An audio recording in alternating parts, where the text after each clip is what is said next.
your leadership energy is the central part of how you influence and inspire and connect with others. It's how you communicate.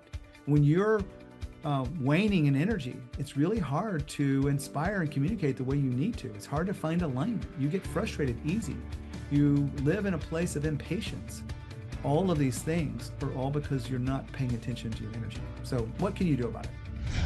Welcome to Grow Think Tank. This is the one and only place where you will get insight from the founders and the CEOs of the fastest growing privately held companies. I am the host. My name is Gene Hammett. I help leaders and their teams navigate the defining moments of their growth. Are you ready to grow? Today we're going to talk about leadership energy.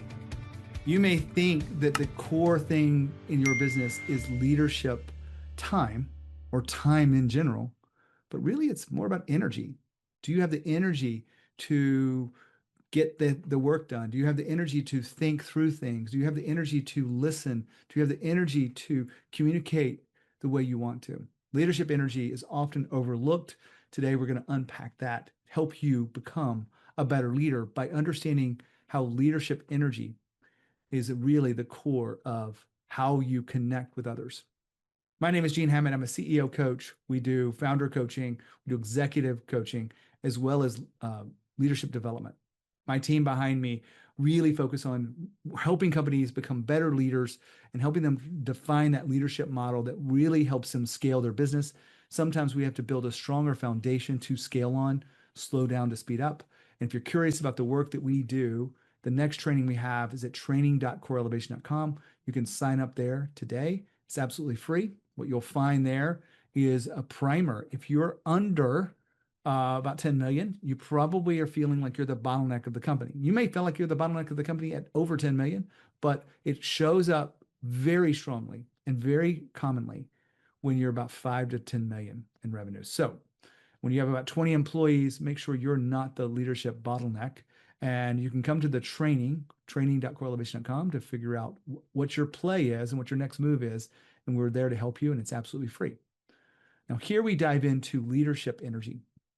I have talked about this for ages, and I have lived it too. I have decided when I do my best work. I have decided when I'm at my most creative and have my most discipline.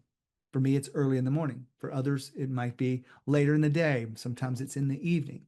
But if you ignore your energy signals and you try to continue to push through that, eventually it will catch up with you. Maybe it's a lack of sleep. Maybe it's you're not eating well, whatever it may be.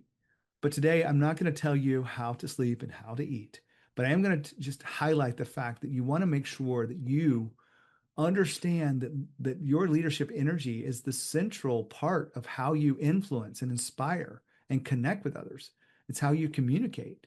When you're waning in energy, it's really hard to inspire and communicate the way you need to. It's hard to find alignment. You get frustrated easy. You live in a place of impatience. All of these things are all because you're not paying attention to your energy. So what can you do about it? One of the first things you want to do is do an audit on your energy. When you think about looking at your schedule and think about the things that give you energy versus the things that take away energy, be really critical of those things. For one client, he said administrative tasks and dealing with people problems drain my energy. And they're like time energy vampire. And I agree with that for some of those cases. I even wrote the book on tough conversations. It can weigh on you. But you want to be able to scan through your calendar, not just from a time standpoint, but the energy. You can do this in a spreadsheet, or you can do it and you're just writing it down. And I encourage you to think about what gives you energy throughout the day and what takes your energy. Those things that give you energy, you want to use them inside of what you do. So you're going to build some energy rituals about when you place that type of work. I have coaching calls typically in the afternoon because I love to do my work in the morning. My high value work and my high capacity for thinking is from about 8 to 10 in the morning. And so I protect that time to do the slides I create and the content I create. And I do other work in other times. So you build energy rituals about when you should do things. You also want to create recovery cycles. You want to make sure that you know how you recover, how you manage the downturns in energy and the downturns that you may have. It may be taking a walk. It may be getting your sleep cycles right. It may be going to the doctor and figuring out your hormones or whatever it may be. I'm probably not the only one listening to this that's in their 50s. And so you might need to get your blood checked and all that stuff. I'm not a doctor, but I will tell you it helps to understand and have these markers and understand how they change over time. And you can be a little bit more proactive with that.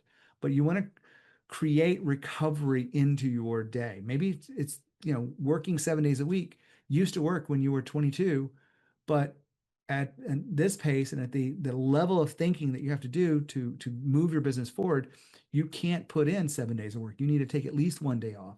My encouragement is to take at least one day off completely from work. Spend it with your family, spend it doing your hobbies, spend it recharging, spend it relaxing, spend it in a way that gives you the recovery so that you can meet the challenges of the next week.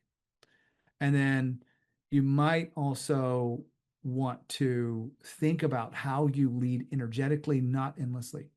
You want to make sure the goal is not to just get more done, but to amplify the energy of everyone around you. Are you able to communicate with purpose and optimism and presence throughout the culture?